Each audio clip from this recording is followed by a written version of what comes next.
اب آئی ہے وہ آیت اصل میں کانٹے دار آیت جو ہے، جو عورتوں کے حلق سے بہت مشکل سے اترتی ہے، کانٹا بن کر اٹک جاتی ہے۔ الرجال قوامون علی النساء، یہ تمہید تھی ساری، ایک سورہ بقرہ میں تمہید آ چکی تھی، علیہن لہن مثل الذی علیہن بالمعروف وللرجال علیہن درجہ، یہ کہہ کے بات چھوڑ دی۔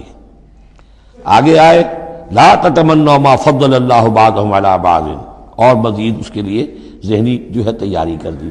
اب آ رہی ہے وہ چیز جو چبھنے والی چیز ہے، الرجال قوامون علی النساء، مرد عورتوں پر حاکم ہے۔ یہ میں ترجمہ زور دے کر رہا ہوں۔ یہ قامہ جو ہے، قامہ جب علا کے ساتھ آئے گا تو کچھ اور معنی ہوں گے، قامہ بے کے ساتھ آئے گا کچھ اور معنی ہوں گے۔ قامہ بے کسی شے کو قائم کرنا، کونوا قوامین بالقسط، اسی سورہ مبارکہ میں آیت آ جائے گی، کونوا قوامین بالقسط، عدل کو قائم کرنے والے بن کر کھڑے ہو جاؤ۔ قامہ علا، کسی کے اوپر، سر پر مسلط ہونا، یہ ہے گویا کہ ایک درجہ حاکمیت ہے۔ گھر کے ادارے میں حاکم ہونے کی حیثیت مرد کو حاصل ہے۔ سربراہ خاندان جو ہے وہ مرد ہے، عورت نہیں ہے۔ عورت کو بہرحال اس کے ساتھ ایک وزیر کی حیثیت سے کام کرنا ہے، یہ ہے اس کا اصل رول۔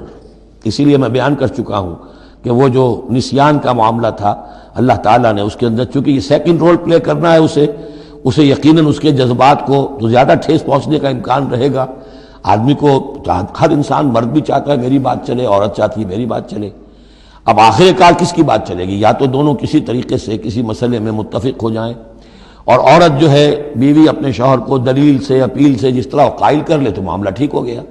اب اگر نہیں ہو رہا معاملہ تو اب کس کی رائے چلے گی؟ مرد کی رائے چلے گی۔ تو کس کو اس سے ایک صدمہ پہنچے گا؟ عورت کو پہنچے گا۔ لیکن اس صدمے کا ہی جو ہے انفلوئنس، اس کو کم کرنے کے لیے سیفٹی والو، نسیان کا مادہ اللہ تعالیٰ نے عورت میں زیادہ رکھ دیا۔ اسی لیے پھر اس قانون شہادت کے اندر ایک مرد کی جگہ 2 عورتوں کو وہاں پر اس کا نصاب رکھا گیا۔ الرجال قوامون علی النساء بما فضل اللہ بعضهم علی بعض۔ اب یہ دوسری بات ہے کہ اگر وہ شوہر حاکم ہو کر ظلم کرتا ہے، ان کے حق ادا نہیں کرتا ہے، تو اللہ کے یہاں بڑی سخت پکڑ ہوگی۔ یہ تو دوسری بات ہے بالکل۔ لیکن یہ کہ جو قانون ہے اسلام کا وہ یہی ہے کہ یہ اختیار دیا گیا، اب آپ اس اختیار کا غلط استعمال کر رہے ہیں، آپ اس کو ظلم کا ذریعہ بنا رہے ہیں، تو اس کی سزا اللہ تعالیٰ کے ہاں آپ کو مل جائے گی۔ بما فضل اللہ بعضهم علی بعض، بسبب اس فضیلت کے جو اللہ نے بعض کو بعض پر دی ہے، وبما انفقوا من اموالہم، اور بسبب اس کے کہ جو وہ خرچ کرتے ہیں اپنے مال۔ اب دیکھیے یہ خرچ کرنے کا معاملہ اسلام میں شادی سے شروع ہو گیا۔ شادی مرد کی بھی ضرورت ہے، عورت کی بھی ضرورت ہے، لیکن مرد مہر دیتا ہے، عورت مہر وصول کرتی ہے۔ تو جو خرچ کرنے والا ہے اب اس کی ایک حیثیت دوسری ہو گئی۔ پھر گھر میں اس کا نان نفقہ پورا جو ہے، اس کا خرچہ، اس کی ذمہ داری، اس کو سپورٹ کرنا شوہر کے اوپر ہے، تو اب وہ مال خرچ کر رہے ہیں۔ بما انفقوا من اموالہم، فالصالحات، تو نیک بیویاں کون ہیں؟ جو کہ ایک جو سمجھیے قرآن کے نزدیک ایک عورت کا جو اچھا کردار ہونا چاہیے، ایک خاتون خانہ کی جو بہترین روش ہونی چاہیے، وہ یہاں 3 الفاظ میں آئی ہے۔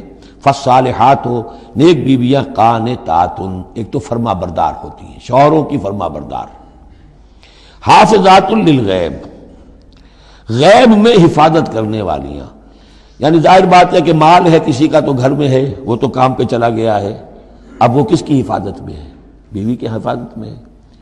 اسی طرح اب بیوی کی جو عصمت ہے وہ در حقیقت مرد کی عزت ہے، اب وہ اس کی عزت کی حفاظت کرے اس کی غیر موجودگی میں۔ اسی طرح مرد کے راز ہوتے ہیں، سب سے زیادہ بڑھ کر جو ہے رازدان وہ تو بیوی ہوتی ہے۔ تو 3 اعتبارات سے حافظات للغیب، حافظات للغیب، غیب میں حفاظت کرنے والیاں، حفاظت کرنے والیاں شوہر کے مال کی، شوہر کے رازوں کی، اور شوہر کی عزت کی۔ بما حفظ اللہ، اللہ کی حفاظت سے، حفاظت ہے تو اللہ کی، لیکن جیسے رازق اللہ ہے لیکن کام تو انسان کو کرنا پڑتا ہے، رزق کمانا پڑتا ہے۔ واللاتی تخافون نشوزہن، اور وہ خواتین کے جن کے بارے میں تمہیں اندیشہ ہو جائے ان کے اندر سرکشی کا، ضد ہے، ہٹ دھرمی ہے، بات نہیں مان رہی ہیں، اپنی بات منوانی ہے، کسی نہ کسی طریقے سے گھر کی فضا خراب کی ہوئی ہے، یہ ہے نشوز۔ ذہناً تسلیم نہ کرنا کہ میری حیثیت جو ہے وہ بہرحال شوہر کے تابع دار کی ہے، اس کو اگر تسلیم نہیں کریں گے تو تو ظاہر بات ہے فرکشن ہوگی، اور فرکشن جو ہے اس کے نتیجے کے اندر وہ گھر کے اندر جو ہے وہ ایک فساد پیدا ہوگا۔ واللاتی تخافون نشوزہن فعظوہن، تو ان کو پہلے تو نصیحت کرو، واہجروہن فی المضاجع، دوسرے تنبیہ کے طور پر ان سے تعلق اپنے بستر علیحدہ کر لو، اور ان کے ساتھ وہ تعلق ذل و شو جو ہے کچھ عرصے کے لیے بند کر دو۔ وَاضْرِبُوهُنَّ، اس پر بھی ٹھیک نہ ہو تو انہیں مارنے کی بھی اجازت ہے۔ اس میں حضور نے جو روکا ہے وہ یہ ہے کہ چہرے پر نہ مارا جائے، اور کوئی ایسی مار نہ ہو جس کا مستقل نشان جسم پر پڑے۔ اب یہ چیزیں اللہ کا کلام ہے، اس کے اندر جو ہے کوئی ہمارے لیے کوئی جھجک نہیں ہے، معاشرتی زندگی کو ٹھیک رکھنے کے لیے اس کی ضرورت پیش آئے تو وہ بھی کرنی ہوتی ہے۔ فَإِنْ أَطَعْنَكُمْ، پھر اگر وہ تمہاری اطاعت کریں، فَلَا تَبْغُوا عَلَيْهِنَّ سَبِيلًا، تو اب ان پر خام خواہ کی زیادتی کرنا، پچھلے غصے نکالنا، بار بار جو ہے وہ اپنے غصے کا اظہار کرنا، یہ بھی ٹھیک نہیں ہے۔ ان اللہ کان علیٰ کبیرہ، یقیناً اللہ تعالیٰ بہت بلند ہے، بہت بڑا ہے۔